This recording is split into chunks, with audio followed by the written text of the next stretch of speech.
Hi, I chose to use the book In Paris with You. It's written by Clementine Beauvais for this presentation. It was originally written in French, but it was translated into English so that it would reach a broader audience.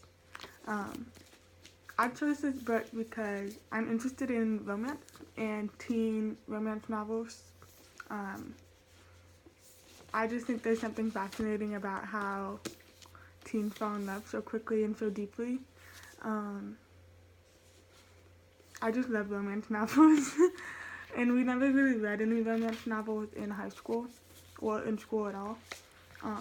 But this one's written in verse, so it's similar to poetry, which I found was really interesting. This book is the story of Eugene and Tatiana.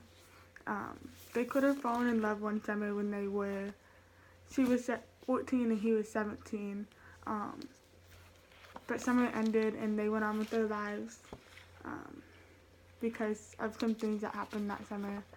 And then one day in Paris, they stumble upon each other and they find each other again. So then they have the chance to explore what their relationship was once upon a time, but then they also have the chance to grow their relationship. I don't know if it's gonna last. Like, that's why I wanted to read this book so much. Like, I'm gonna read a section from chapter 2, and it's a little, like, detail of when they met for the first time during that summer, like, years ago. It starts, Eugene is not unhappy to spend his afternoons with Tatiana. No, he is far from unhappy. Tatiana, on the other hand, is so exhausted by these brief visits when he sits with her in the garden, and the dreams that rack her before and after leave her heart and abs so sore and stiff that she feels like she's in training for the Olympics. All morning, she thinks about Eugene. At this stage, it's mostly in little bits. She remembers his wrists, his ankle, his nails, a Eugene jigsaw. Each piece makes her heart contract, as if it's trapped between a tiny finger and thumb.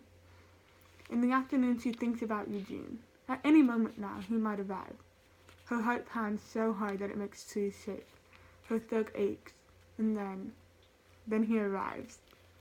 Now she is obliged to think about him, while he sits there right in front of her, which maddens her senses a superimposition of Eugene, and Tatiana is all internal tension, internal desire, frantic for him to go away, desperate for him to stay. In the evening, she thinks about Eugene. Now her thoughts bloom fantastically. In the dark, everything's worse.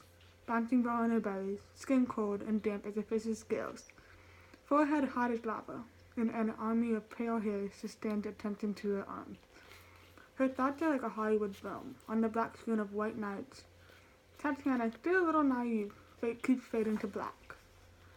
Something Eugene said, a lock of hair he put back in place. The arm of his glasses that he sucks deep in thought. In hesitation and the hint of hesitation on his face. Tatiana hoards all these little Eugene treasures in the storeroom of her dreams. A shop where she is the sole customer and the sole vendor. The most dangerous of these treasures gets delivered to Tatiana on the day that he changes her life. That day, while deep in conversation, she's explaining something very interesting about butterflies at the time of the Industrial Revolution. The world is suddenly torn apart. Eugene takes off his sweater, and his polo shirt is lifted up. And she sees a fine dark line of hair, running like a pencil shading down from his navel to his belt buckle, and then beyond. Down to where? Down to his... Damn. She was in the middle of explaining something very interesting about something. White butterflies. No. They were black. No. Hang on. In England during the Industrial Revolution, the butterflies were white. But you see, there was a lot of soot, she tells Eugene, because of the factories. The butterflies were white before. But then, because of the soot... Oh God, where was I? Oh yes.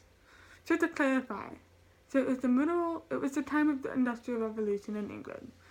Are you with me so far? I'm with you so far, Eugene smiled. So in fact, it was all dirt. I mean, oh, I can't explain it. It was all dirt because of the smoke from the factories, encourages Eugene. The fine line of dark hairs disappeared again under the polo shirt, but it remains imprinted on her retina, seared to her poor, stunned brain. Yes, says Tatiana, that's right. So in fact, concentrate. The walls of London were white before, and so were the butterflies. But when the walls became black because of the soot, the butterflies evolved, and they became black too. Bravo, Tatiana, she congratulates herself.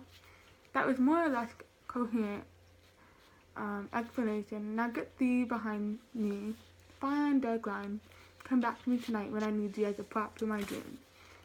It's proof that a dark world makes you dark, concludes Eugene.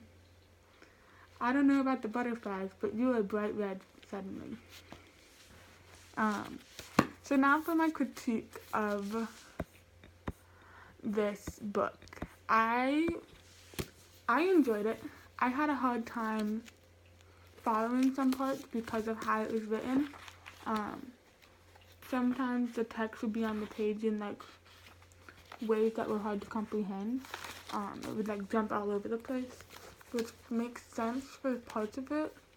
Like when Tatiana was very like frazzled about seeing the dark line, like that makes sense.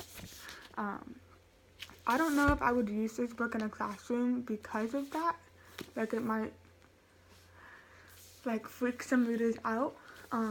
It might be hard for some of them to follow and comprehend. I might provide this book as an option in class, but I don't think I would have it as a class read. Also, it's romance, so not all students are going to be interested in romance and like reading about it. So I don't think that I would enforce it in the classroom. I think a lot of the verse novels that we read during class were very good examples of verse novels.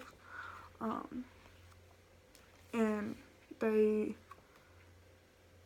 introduced some kind of life-altering or life-changing or monumental subjects and addressed some really, really hard things. And I don't necessarily think that rekindling of lost love falls into that.